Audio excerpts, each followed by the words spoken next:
उत्तराखंड के पहाड़ों के बीच एक छोटा सा गांव था, देवगढ़। ये गांव अपनी खूबसूरती के साथ साथ एक पुरानी कहानी के लिए मशहूर था। लोग कहते थे कि पहाड़ के ऊपर एक अग्निदाह रहता है, आग उगलने वाला ड्रैगन। सब उससे डरते थे, कोई उसका नाम तक नहीं लेता था। लेकिन एक लड़का था, कृष्ण, चुस्त, जिज्ञासु और थोड़ा अलग। उसे हमेशा लगता था जो चीज सबसे ज्यादा डराती है उसके पीछे कोई सच्चाई छिपी होती है। एक शाम कृष्ण अपने पिता के साथ जंगल गया था।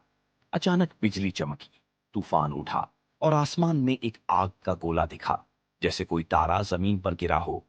कृष्ण दौड़ता हुआ पहाड़ के नीचे पहुंचा।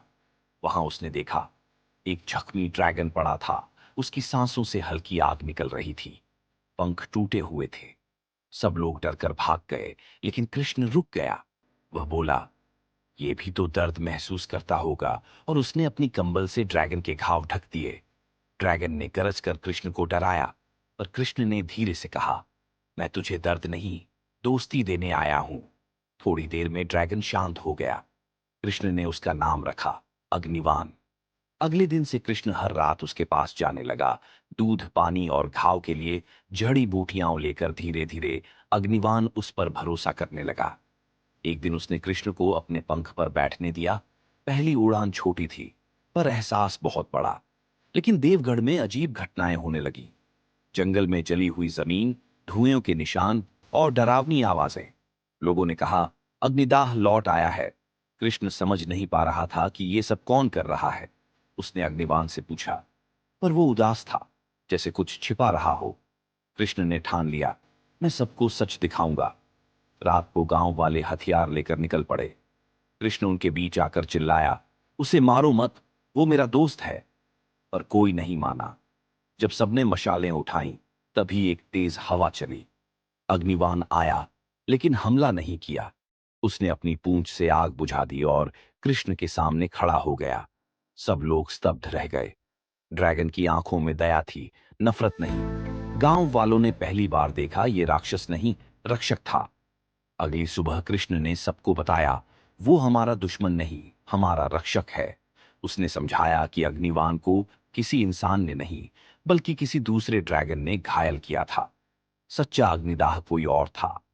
कृष्ण और कुछ लोग पहाड़ की गुफा में गए। वहां एक विशाल ड्रैगन था, जो अग्निवान के परिवार का शत्रु था। उसी ने गांव में आग लगाई थी। अग्निवान और कृष्ण ने मिलकर उस विशाल ड्रैगन का सामना किया। आसमान में आग, धुआं और गरज की गूंज थी। कृष्ण ने अग्निवान के पंख पर बैठकर कहा, उड़ दोस्त, तेरे बिना मैं कुछ नहीं। अग्निवान ने हवा में उछलकर उस ड्रैगन के आग के गोले तोड़ दिए। फिर एक जोरदार दहाड़ के साथ दोनों पहाड़ के ऊपर से गुजरे, और वो बड़ा ड्रैगन हमेशा के लिए गायब हो गया। देवगढ़ में फिर से शांति लौट आई। लोगों ने कृष्ण और अग्निवान को देवगढ़ के रक्षक का दर्जा दिया। अब ड्रैगन को दानव नहीं, देवता माना जाने लगा। कृष्ण ने कहा, डर तब तक रहता है जब तक हम समझते नहीं। समझ आ जाए तो हर आग रोशनी बन जाती है।